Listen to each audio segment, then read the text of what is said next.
네, 여러분 안녕하십니까. 공개 클리닉 웰 6월 들어 첫 번째 인사를 드리게 됩니다.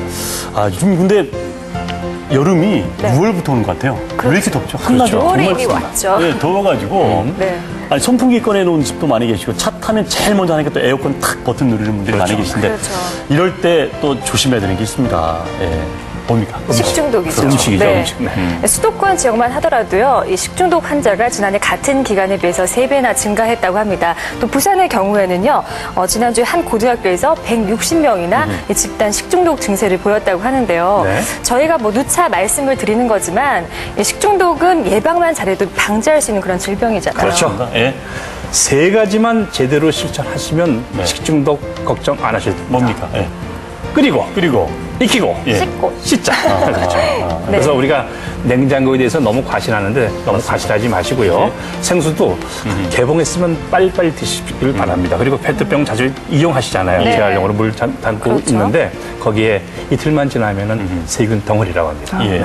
이왕이면 좀 물도 끓여 드시는 게 좋고. 그렇죠. 네. 근데 좀 하나 안심할 게 뭐냐면 기상청 가면 날씨만 이렇게 전해주는 게 아니라 여러 가지 서비스를 많이 하는데 이 식중독 예방 지수가 있답니다. 식중독 예방. 예보. 예를 들어 예보라죠. 오늘은 네. 특히나 식중독을 조심하십시오 이렇게 돼 있다 보니까 가정 아이들이 있는 가정이나 또 특히나 집단으로 뭐 이 학교나 뭐 군대나 집단 생활하는 곳은 급식하는데, 예. 꼭 참고를 하시길 바랍니다. 자, 근데 스트레스 사실 뭐 많은 분들이 받는데 술로 푼다는 분들 참 많으시죠. 근데 술로 푸는 분들은 이 시간 특히 박사님 네, 함께 많이 하셔야 됩니다. 알겠습니다. 오늘 명의에서 여러분께 확실히 그 해법을 알려드릴 텐데 화면부터 만나보겠습니다. 두통에 생리불순, 만성피로에 관절염까지 언뜻 상관없어 보이는 이 질환들의 공통점은 일상생활에서 흔히 발생하는 증상의 7, 80% 알고 보면 간 때문일 수 있습니다. 체내 혈액순환은 물론 면역체계를 관장하고 있는 간. 간을 보면 건강이 보인다. 한 방으로 푸는 간 건강학. 오늘의 명의에서 자세히 알아봅니다.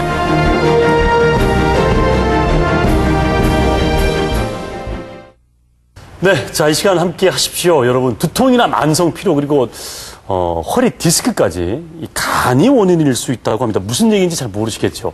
설마 그럴까 하시는 분들 많이 계실 텐데 이 시간 함께 하시면 분명히 해법을 찾으실 수 있을 것 같습니다. 자, 오늘 도움 말씀 주실 명의 모셨습니다. 미르한의원 백광영 원장님 모셨습니다. 어서 오십시오. 반갑습니다. 어서 오십시오.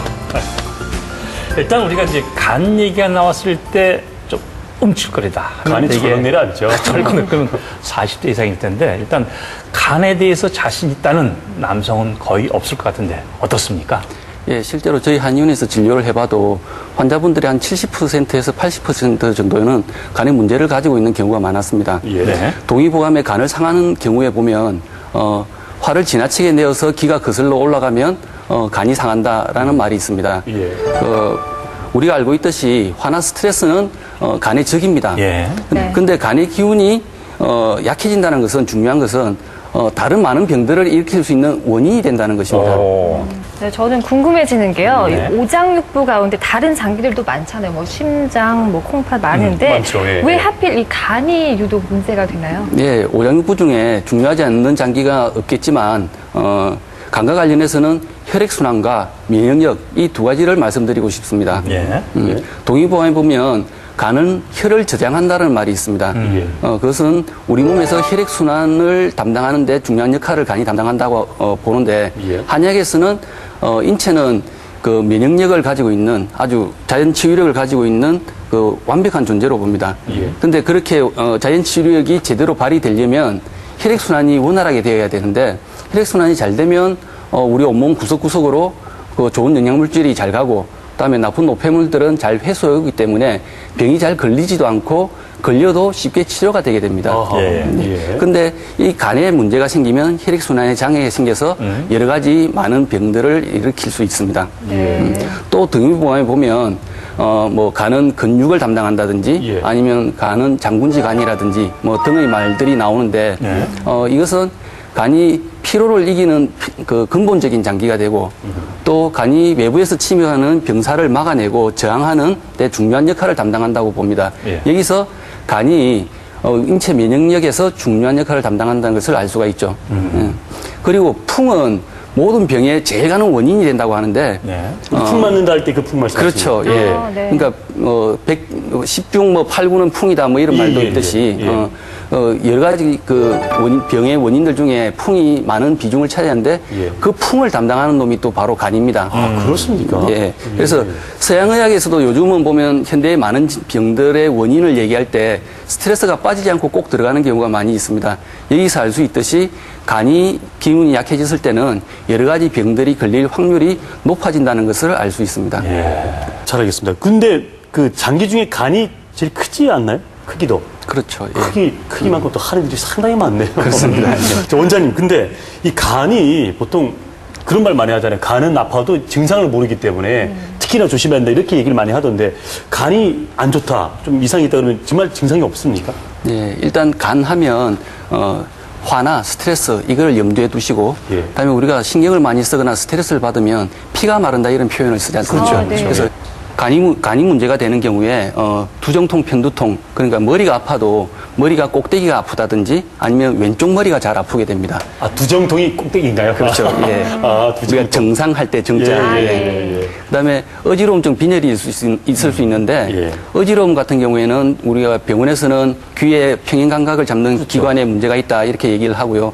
근데 한방에서 동의보감에 보면 그 책임이 간에 있다고 되어 있습니다. 예. 그렇군요. 그리고 눈과 관련되는 것은 거의 다 간과 관계가 된다고 볼 수 있는데 저 깜짝 놀랐어요. 예. 우리가 왜 그 인공 눈물을 들고 다니면서 수시로 넣는다든지 그런 분들이 있지 않습니까? 그래서 안구건조증. 네. 그리고 평상시에도 눈이 잘 붉거나 아니면 조금만 이렇게 쉰다고 눈을 감았다가 떠도 눈이 이렇게 붉게 되는 사람들. 원장님, 저는 가끔씩 피곤하고 이렇게 하면 이게 흐려져요. 뭔가 뿌옇게 이렇게. 그것도 간하고 관계됩니다. 아니, 그러니까 꼭 안경 안 닦은 것처럼. 그런 경우가 있죠. 그렇죠. 그다음에 거기 안혼이 이제 눈이 침침한 걸 얘기하고요. 안혼. 예. 그다음에 안화는 눈에 꽃이 떠다닌다. 뭐 이런 것처럼 눈에 그러니까 뭐가 떠다닌다고 표현하는 사람들이 있습니다. 예. 안화라고 그러군요. 네. 그리고 알러지, 비염, 축농증, 아토피 피부가 있는데 이것은 다 면역력과 관계되기 때문에 간과 관계가 되고요. 그다음에 악관절 장애. 그러니까 우리가 입이 잘 안 벌어진다든지 아니면 씹을 때 아프다든지 턱에서 소리가 난다든지 이런 것들도 간하고 관계되는 경우가 있습니다. 그리고 구안화사가 있습니다. 우리가 얼굴은 주로 위장하고 관계가 된다고 하는데 떨리는 증상들은 간하고 관계가 됩니다. 그래서 와사풍은 평상시에 위장이 안 좋은 사람들이 스트레스를 많이 받거나 과로를 했을 때 와사풍이 올 수가 있습니다. 흔히 우리가 그 입 돌아간다는 구안화사. 그렇죠. 그리고 불면과 이명도 있을 수 있고요. 그다음에 목 디스크, 허리 디스크, 그리고 뭐 퇴행성 관절염, 류마티스 관절염, 그리고 우리가 팔꿈치가 아프다고 하죠. 이렇게 테니스 엘보 같은 경우에도 간하고 관계가 되고요. 그다음에 우리 어머님들이 항상 갱년기가 되면 이렇게 열이 화끈화끈 달아오른다든지 땀이 난다고 이렇게 표현을 많이 하시는데 갱년기가 되면 이거는 모든 어머님들이 다 겪는 증상이 아니고 몸이 약한 분들만 겪는 것입니다.